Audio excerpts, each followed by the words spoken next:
all of them, whether it is access to credit, ease of paying taxes, registering your business, registration of property, all of those areas that Nigerian government looked at and put enough effort into, including people coming in from outside, you know, the visa on arrival and all of those issues. The immigration, the airport, exactly. the ease of doing, the executive order. Those executive orders actually made those requests or changes significant, and it actually had an impact, and foreign investors are feeling it.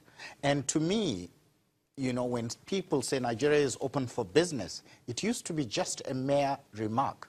Today, it means that Nigeria is seriously it's not just rhetoric. Open for business, exactly. It's not just rhetoric. But again, how much of this was contributed by the private sector? We know that, for example, the Nigeria Economic Summit Group had always engaged the government, firing on all fronts. You held the last one for 2017 just a few weeks ago. So do you think this is all culminating, all coming together into a basket that the government at the center is listening? Exactly. So 2 summits ago, plus also last year's summit, we stressed on the need for urgency in addressing the business environment.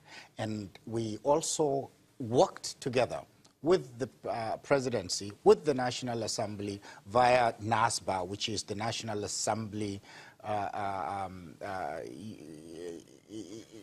committee task force that is in charge of pushing through some of those 10 items in the legislature that we need to push on to ensure, you know, 2 have already become law, the Movable Assets Act, as well as the Credit Bureau Act of 2017. Yeah, but there are about 8 others that are still in the pipeline, and we are still pushing and collaborating with the National Assembly in pushing those forward. Same thing with the engagement with the PEBEC.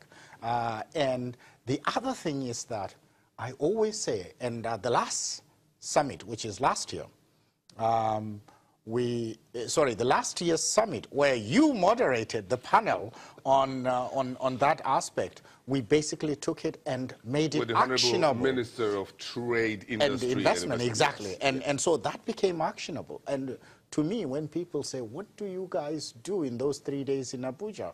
I tell them, look at these. These are some of the outcomes we have from those 3 days of commitment. The statement from the Vice President Oshibajo yesterday says, yes, we've improved the ease of doing business over the last 12 to 18 months. Although, and I'm going to quote him, say, although we are beginning to get some positive feedback, we still have a lot of work to do before the full impact of our reforms are felt by all Nigerians. What do you think he was alluding, the Vice President was alluding to here? I think one of the things that what I get from this is that let's celebrate the achievements. However, the work is still not done.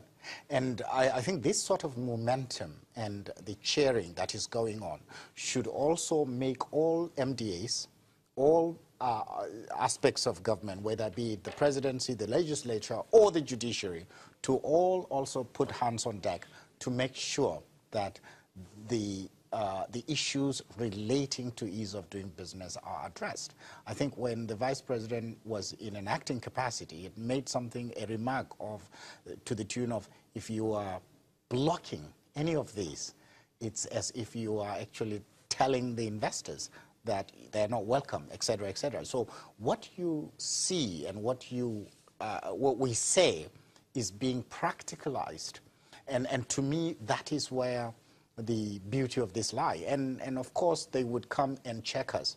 Of course, when you look at the report, it talked about Lagos and Kano as the 2 locations where the survey was done. 5 reforms. And if you recollect, last month at the summit, I made remarks that we are engaging the Governors Forum, and we had a working lunch with the governors, and we stressed to the governors that any Nigerian business has to be in one of those 37 jurisdictions, be it the Federal Capital Territory or the 36 states. And therefore, ease of doing business is not something that the federal government only needs to be pushing. It must also be taken by the chief executives of the 36 states plus the FCT to push and make that a reality. So One of the things is that by Friday, we have a 6-person team, 3 from the Nigerian Governors Forum and 3 from NESG, to start to fold their sleeves and get working. So you think over the years, over the last more than 2 decades, nearly 3 decades, you think the NESG has talked a lot to the government at the center. It's time now to talk to the other federating units, perhaps even the local governments. Correct. The subnationals are very, very important because a business is located in one state or the other. And to us, it is very significant that they also take these matters seriously, because when you look at Nigeria being said, you as a representative of a state should feel that and make something so that whether it is registration, whether it's getting C of O's, whether it is starting a business or whatever, you need to be also there and playing your part. Finally, what's your outlook on this in summary? One of the things is that, that these things come down to the day-to-day tasks or issues at hand. And I think the National Action Plan 2.0 is now on, and it should be ending towards December, I understand. And those are some of the key things that we should look at. But when we look at the where we are, 145 out of 170 or odd economies, I think there is still a long way to go. We need to be double-digit, if you know what I mean, and then continue to push, because for us to become attractive, money, foreign capital, goes to where there is least resistance. And as long as we are very difficult to navigate and coming in and have difficulty of in doing business, the foreign capital go elsewhere. However, these are signs that a foreign investor will first look at these sorts of index before they make a decision.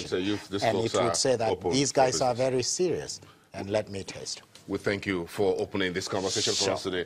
Kerry Booker, the chairman of the Nigeria Economic Summit Group. The conversation around doing business, and we'll move that into infrastructure space after the break.